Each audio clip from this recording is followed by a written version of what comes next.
innovate healthcare. March is Colon Cancer Awareness Month, drawing attention to one of the leading causes of cancer-related deaths. On the upside, advances made in screening processes mean that more people are beating this killer. I had a colonoscopy where the specialist then detected cancer of the colon. And my immediate feeling about it is that I was silently stunned, but also accepted the fact that I had colon cancer. Both my parents has passed on. My mom had breast cancer and my father had colon cancer, and they managed to give him a pouch that he wore for a very long time. Then he passed away from a heart attack, really. He didn't, not from the cancer. The first signs of colon cancer can be detected before any symptoms develop. With an increasing prevalence in Africa, screening is the difference between life and death. If we look at the incidence of cancer in South Africa and we look at the quoted statistics, the lifetime risk for a male is 1 in 6 and for a female is 1 in 7.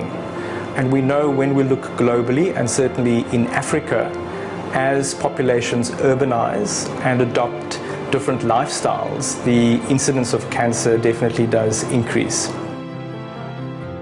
If you do present with suspicious signs or symptoms, the investigation of choice is a scope, either colonoscopy or sigmoidoscopy, and essentially that allows us to look inside the colon and do a biopsy of anything that looks suspicious.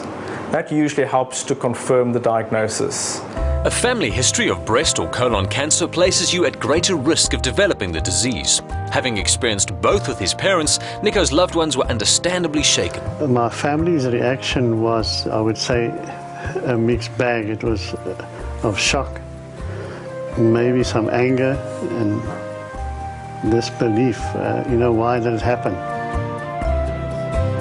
We know that most colon cancers arise from polyps, and polyps are benign growths on the inside of your colon. Over time, they have the ability of undergoing malignant change and developing into a cancer. And therefore, by screening patients with colonoscopy to look inside the colon and picking these polyps up at the stage before they become malignant, we have the ability of removing the polyp and thereby reducing the risk of developing a cancer. If we look at screening for colorectal cancer, we know that 90% of colon cancers occur after the age of 50, and very rarely do we make the diagnosis of a colon cancer in patients younger than 40 unless they have an inherited syndrome. And therefore, the average risk patient, that is someone with no family or personal history of colon cancer or polyps, the recommended age is 50 to start with screening, and then every 10 years thereafter. However, if you have increased risk, either because of a personal or family history, the recommendation is to start earlier, and usually that would be age 40, with the frequency of 5 years as opposed to 10.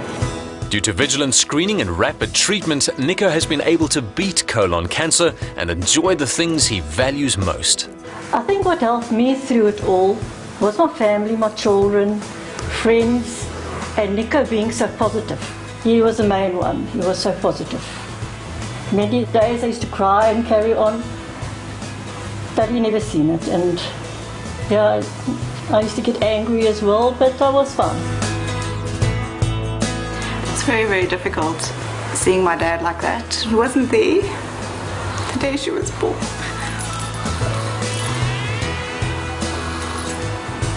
Because he had just had chemo.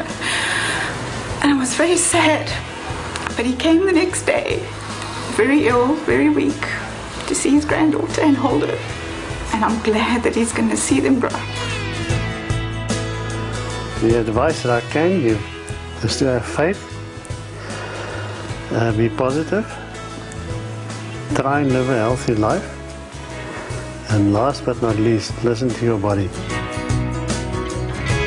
We know that with screening programs and early detection and diagnosis of colon cancer, the survival rates continue to increase. And with modern day treatment, this is a disease that can be treated and can be cured. Lifestyle factors that increase your risk of developing colon cancer include high alcohol and red meat consumption, a diet low in fiber, and you guessed it, smoking. Innovate Healthcare.